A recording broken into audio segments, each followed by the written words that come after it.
आज हम बात करेंगे 2G नेटवर्क के बारे में कि हमारा 2G नेटवर्क आर्किटेक्चर कैसा क्या होता है और उसके लिए हमें क्या क्या चाहिए होता है, हमारा कॉल फ्लो कैसे क्या चलता है, हम लोग उसके बारे में बात करेंगे। तो आइए स्टार्ट करते हैं। क्या आपको पता है 2G नेटवर्क में हमें 13.8 kbps की ही स्पीड मिलती है, ओनली एंड ओनली 13.8 kbps। और 2G में कॉल चलने के लिए या नॉर्मली कॉल प्रोसेस होने के लिए हमें ओनली एंड ओनली 10 kbps की स्पीड मोर देन सफिशिएंट होती है, हमें उससे ज़्यादा स्पीड की ज़रूरत नहीं होती है। और एक नॉर्मल वॉइस क्वालिटी के लिए 10 kbps बहुत बहुत मोर देन सफिशिएंट स्पीड होती है, जिससे कि आप की कॉल आराम से चल सकती है। आइए शुरू करते हैं। ये रहा आपका SIM means subscriber identification module. क्या होता है कि सब्सक्राइबर आइडेंटिफिकेशन मॉड्यूल बोले तो आपका सिम नॉर्मली सिम जो कि आपके मोबाइल इक्विपमेंट पे पड़ा हुआ है, ये रहा आपका मोबाइल इक्विपमेंट। मोबाइल इक्विपमेंट पे सिम है उसके अंदर, और वहाँ से ये कनेक्ट होगा आपका बीटीएस से। BTS based transducer system. आपने किसी भी साइट पे देखा होगा कि जहाँ पे नॉर्मली 2G अवेलेबल है, तो वहाँ पे एक कह सकता हूँ कि 7/8 अराउंड लगभग मैं बोल सकता हूँ 40 स्क्वायर के आसपास की आरएफ केबल जो पहले यूज होती थी 3G 4G लॉन्च होने से पहले। अब तो फिलहाल में बहुत कम ही साइटों पर ऐसा देखने को पाया जाता है जहाँ पे अपग्रेडेशन ना हुआ हो, जहाँ पे ओनली 2G नेटवर्क ही रनिंग हो, ऐसी सिचुएशन है। But as per my understanding, अगर मैं विलेजेस एरिया को छोड़ दूँ तो आई थिंक सो कि हर जगह ऑलरेडी अपग्रेडेशन हो चुका है। तो ये ज़माना ऑलरेडी जा चुका है, कह सकता हूँ मैं इस चीज़ को। तो क्या होता है कि आपका जो कॉल जाता है ना, वहाँ पे आपके 3 सेक्टर होते हैं। 3 सेक्टर बोले तो जो नॉर्मल एक बंदा रहेगा जिसको समझने में आसानी होगी, आप देखेंगे कि उसको बोलते हैं जीएसएम एंटीना, जो कि लॉन्ग टाइप का होता है, पतला सा कई बार रहता है, लंबा सा होता है। अराउंड कह सकता हूँ कि जिसकी स्पीड जिसकी आपकी लेंथ रहेगी मिनिमम 1 मीटर से शुरू होकर 2.8 मीटर तक भी कई बार जाती है। काफ़ी अच्छा खासा लेंथ में होता है, और नॉर्मल भी लेंथ में होता है। डिपेंड करता है कि हम कौन सा वहाँ पे एंटीना यूज कर रहे हैं पर्टिकुलरली। और कई बार वो 2 पोर्ट का भी होता है, जहाँ पे केवल 2G ही रनिंग है। अगर 2G 3G 4G तीनों रनिंग है तो कई बार वो 6 पोर्ट का भी हो सकता है, 4 पोर्ट का भी हो सकता है, और कई बार वो 8 पोर्ट का भी हो सकता है। डिपेंड करता है कि वहाँ पे कौन कौन सी टेक्नोलॉजीज़ रनिंग में है, उस पर डिपेंड करता है।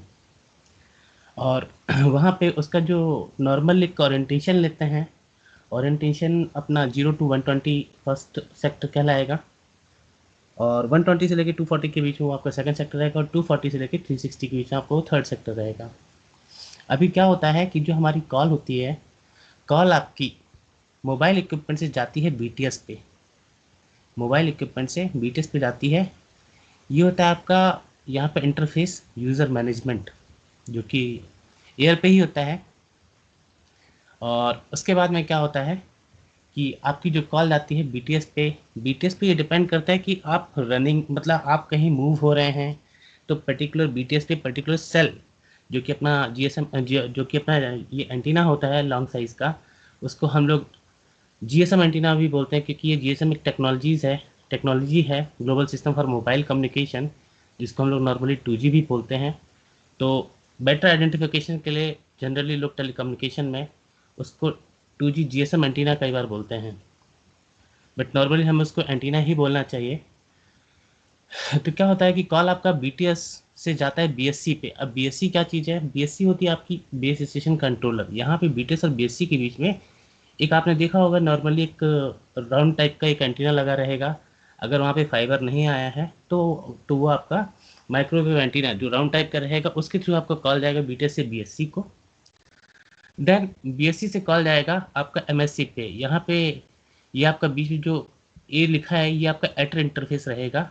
यहाँ पे ये बीएससी की कैपेसिटी पे डिपेंड करता है कि वहाँ से कितने बीटीएस आप मेंटेन कर सकते हैं। जैसे कि नोकिया की कई बार बीएससी आती है, तो कई बार उसमें 1200 टीआरएक्स की भी कैपेसिटी आती है। टीआरएक्स क्या है वो भी मैं बताता हूँ अभी। और कई बार 3000 टीआरएक्स या उससे भी ज़्यादा उसको अपग्रेड किया जा सकता है धीरे धीरे। बीएससी 3i वगैरह जैसे आती है तो उसमें काफ़ी अच्छी खासी कैपेसिटी रहती है बीटीएस की। और वो डिपेंड करता है आपकी आप एक बीटीएस में पर्टिकुलर कितने टीआरएक्स दे रहे हैं, वो उस पर डिपेंड करता है।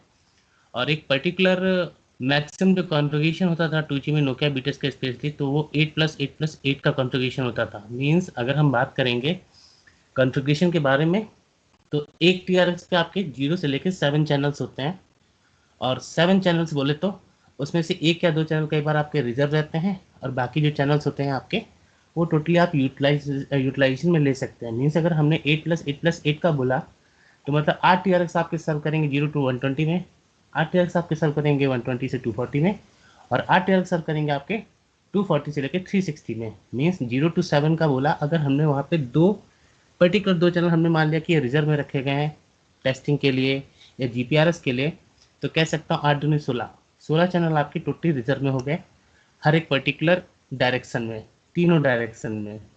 और इसके बाद में अगर हम बात करेंगे 8 चैनल होते हैं, तो 64 चैनल में से अगर 16 जाएंगे, तो आपका लगभग 58 या 54 के करीब जो भी आएगा, उतने कॉल्स आप एक साथ चला सकते हैं उस पर्टिकुलर डायरेक्शन में। ये डिपेंड करता है BSC की कैपेसिटी पे। देन BSC का क्या होता है कि BSC आपकी कहीं पे भी आप ये मतलब कभी अगर आप ये सोच रहे हो कि नहीं हमने जाके नेटवर्क कहीं भी लगा दिया और वहाँ पे जो अपना राउंड एरिया एंटीना रहेगा माइक्रोवेव उसको कनेक्ट नहीं किया, तो ऐसा भी नहीं होना चाहिए। ऐसा होगा तो कुछ फ़ायदा नहीं रहेगा, क्योंकि वो आपका एक इंटरफेस का काम करता है जिसे बोलते हैं एबेस इंटरफेस। अगर एबेस इंटरफेस नहीं रहेगा तो कोई मतलब ही नहीं बनता उस नेटवर्क का। यहाँ पे ये कनेक्टिविटी आपकी BT से लेके यहाँ तक, ये जो कनेक्टिविटी है, ये कनेक्टिविटी इसी वे में रहेगी, और उसके लिए आपका माइक्रोवेव या तो फिर फाइबर कुछ ना कुछ यूज जरूर रहेगा। तो आगे क्या होता है कि BSC पे कॉल जाता है, BSC यहाँ पे कॉल जाता है देन MSC पे, और जब कॉल MSC पे जाता है तो उसके बाद में क्या होता है कि यहाँ पे home location registered, visitor location registered, equipment identity registered या फिर अथेंटिकेशन सेंटर, ये सब चीज़ें जो होती हैं, तो HLR क्या करता है, ये मेंटेन करता है डेटा रिलेटेड टू सब्सक्राइबर। मतलब डेटाबेस जो होता है ना, सब्सक्राइबर का डेटाबेस, उसमें उसे फाइंड आउट करता है कि सब्सक्राइबर एलिजिबल भी है सर्विसेज के लिए या नहीं, या इंटरनेशनल कॉल्स के लिए एलिजिबल भी है या नहीं है। सपोज आपने इंटरनेशनल कॉल किया है तो उसके लिए ये काम में आएगा, या नॉर्मल कॉल के लिए भी ये यूज में ज़रूर आएगा। आपका होम लोकेशन ये आपका रहेगा home location registered, not equipment identity registered. Then क्या होता है विजिटर लोकेशन रजिस्टर्ड। यहाँ पे क्या होता है कि MSC में तो प्रेजेंट है बट उनका डेटा अवेलेबल नहीं है HLR में। मीन्स जैसे आप रोमिंग पे हैं तो मतलब आपका ये डेटा जो है पर्टिकुलर MSC के पास अवेलेबल नहीं है, ठीक है, तो उस सिचुएशन में ये जाएगा VLR के पास में। और इसके बाद में क्या होगा, VLR आपका सब्सक्राइबर का इंफॉर्मेशन वो आपका अपडेट करेगा। देन क्या होता है, यहाँ पे क्या होता है इक्विपमेंट आइडेंटिटी रजिस्टर्ड। यहाँ पे ये आपका ट्रैक रखेगा ब्लैक लिस्ट का, वाइट लिस्ट का, ग्रे लिस्ट का। यहाँ पे 3 टाइप की लिस्ट होती है कॉल्स के लिए, कि वहाँ पे आपका जो IMEI है वो ब्लैक लिस्ट में है, ग्रे लिस्ट में है, या वाइट लिस्ट में है, या जो भी है। और यहाँ पे क्योंकि यहीं से हमें पता चलता है कि कोई मतलब IMEI नंबर मॉनिटरिंग पे रखा गया है या नहीं रखा गया है, या जो भी है। उसके बाद में आपका आता है authentication service, authentication centre. Authentication centre में क्या होता है, ये आपका पर्टिकुलर कॉल को कनेक्ट करवाने के लिए ट्राई करता है। उसके बाद में क्या होता है, जब कॉल आपका MSC पे आने के बाद में HLR पे चला गया, VLR पे चला गया, देन उसके बाद में क्या होता है कि यहाँ पे आपका ये ऑथेंटिकेट करता है। यहाँ पे बिलिंग वगैरह जो भी होती है आपकी, वो सब यहाँ पे होने के बाद में, तब अगर आप रोमिंग पे हैं तो यहाँ से ये पूरा प्रोसेस रिटर्न में जाएगा। मीन्स वापस से कॉल जाएगा MSC में, MSC से वापस BSC, जो भी आपकी नियर बाई BSC रहेगी, BSC से वापस आपका BTS पे जाएगी।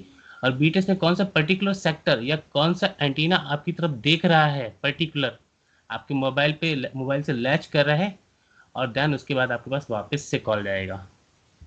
तो ये होता है पूरा नॉर्मल एक प्रोसेस। आई थिंक सो आप लोगों को ये वीडियो थोड़ा सही लगा होगा।